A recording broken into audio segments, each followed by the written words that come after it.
Will you really get that triple glow effect after using this? Is this new serum effective to fade dark spots?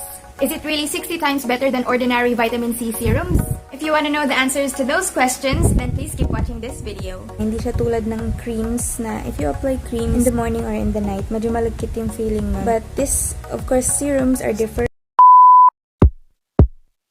Yeah.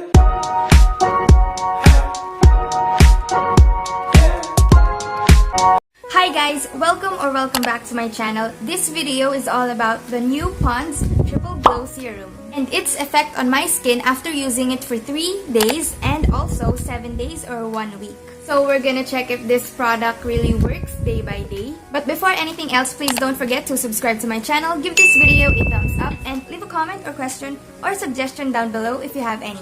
So first of all, what are serums exactly? Serums in skincare basically give high concentration of particular ingredients or vitamins to our skin. Comparing it to normal creams or such, serums are actually more effective than the usual creams that we use on our face or our skin. So the new POND'S Triple Glow Serum claims to have Gluta Boost C and is 60 times better than vitamin C.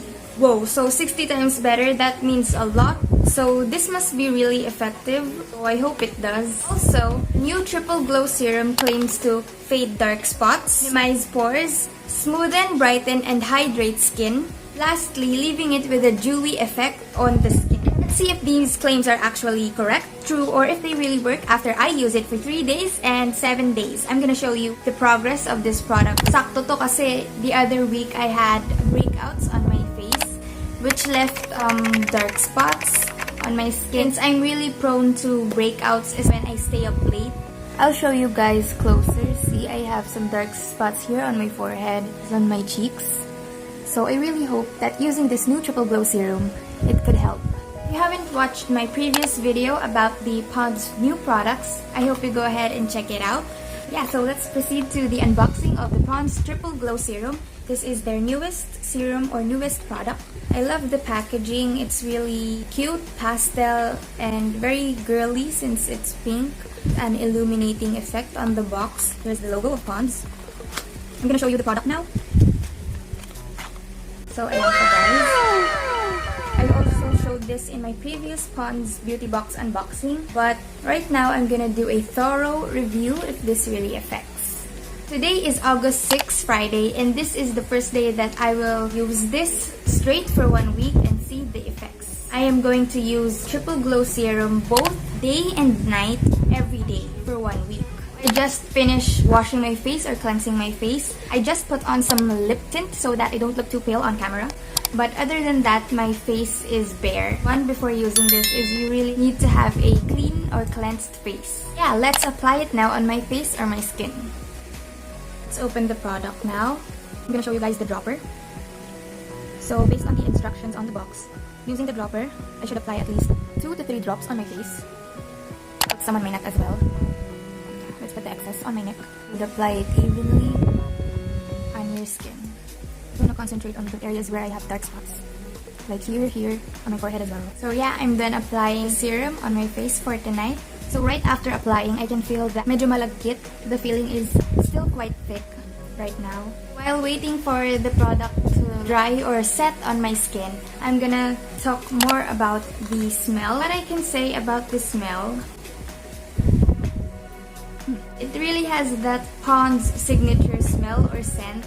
Kind of powdery, kind of flowery. I'm really familiar with the smell of POND'S products since I bought some before. This is my first time to try out a serum. The smell isn't that strong. Hindi siya matapang. The price of this Triple Glow Serum is around 450 pesos more or less. And the net weight is 30 grams. This is quite a good deal because I know some serums, some other vitamin C serums cost around 500 to 1,000 pesos. Hey guys, so 15 minutes has passed since I applied the Triple Glow Serum on my face or my skin, and the feeling is quite soft. It still has that dewy effect even though 15 minutes has already passed. Dito sa liit ko lalo, medyo dewy yung feeling kasi siguro sa pawis din ganun. Pero sa face, medyo nag-dry na siya. Pero I can still feel the product on my face. Naman nung unang apply ko, hindi naman siya sobrang malagkit. It's been a few minutes since I applied the Triple Glow Serum of POND'S on my face. So I can now feel na medyo nag-set na rin talaga siya. Okay na siya, nag-dry na siya sa face ko. I don't feel malagkit feeling anymore on the skin. If you're wondering or curious about what it looks like on my first application, ganyan lang siya. Dark spots here on my face due to breakouts. Here on my forehead as well. So I hope that after a week or a few days of using this serum, sana maka-help siya na mag-lighten or mag-fade yung mga dark spots na yan. Hindi siya tulad ng creams na if you apply creams in the morning or in the night, medyo malagkit yung feeling nun. But this, of course, serums are different. Mas magaan yung feeling nila sa skin. I like it so far. So guys, I'll update you again in 3 days on my progress using the Triple Glow Serum of POND'S.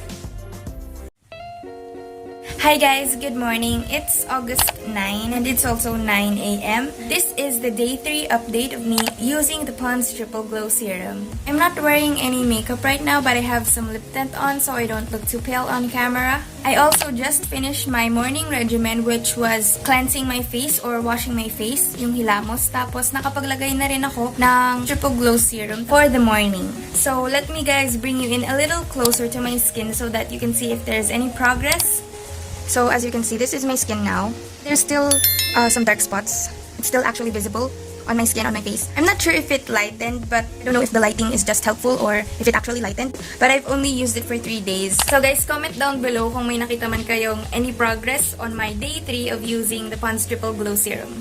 Just wanna share that I think importante talaga yung soap or cleanser na gagamitin mo before applying this serum. Because on day 1, I used my Kojic soap, yung matagal ko nang ginagamit. Kasi gusto ko na sana maubos yun, ganun. After Kojic, I then applied serum. The next morning, sin ko medyo may parts or small parts on my face or skin na medyo makate. Small portions lang naman, hindi naman malala. I guess, mas okay na gumamit ng hindi matapang na cleanser, syempre, bago maggamit ng serum. But then, I switched again to the POND'S Healthy Hydration na cleanser or yung jelly cleanser. Mas okay siya when I combined the jelly cleanser of POND'S and the Triple Glow Serum. Yun na yung ginamit ko for day 2 and 3. Ngayon, ang feeling ko is sobrang fresh na after ko maghilamos. Tas kahit pagka-apply ko na ng serum, fresh pa rin yung feeling. And wala na rin talaga yung itchiness na ramdaman ko on my first day of using kasi nga Kojic yung ginamit ko nun. So I'll update you again on day 7. See you guys! Hi guys, good morning. Today is August 13 and it's 9 a.m. too. This is the day 7. Again, I am done with my morning regimen, which is cleansing my face and done with applying the serum. Don't have any makeup on my face, but I do have some lip color so I don't look too pale, as always. So this is the condition of my face after using the Triple Glow Serum twice a day for 1 whole week. So I'll bring you in a little closer to my face and my skin.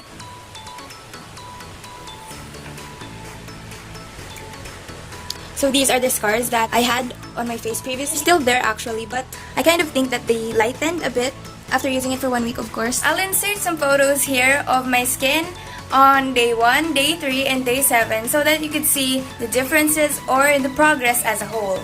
But yeah, in general, I could say that there isn't a super large or visible impact of the serum on my skin. But I actually noticed that my face became really soft, smooth, and isn't as dull as it was before. So yeah, even though it didn't fade my dark spots fully yet, I could say that there is a lightening really happened on my skin. So guys, for my final thoughts after using the POND'S Bright Triple Glow Serum for 1 week, twice a day, I think it's a good thing na hindi ako naka-experience ng mahapdi na feeling or any warm, hot feeling after applying this or even hours after using it. So I guess hindi siya masyadong strong. Even though na serum siya, it's still lightweight and very sensitive to my skin. So every day na paggamit ko nito, it was just a fresh and cleansing feeling daily.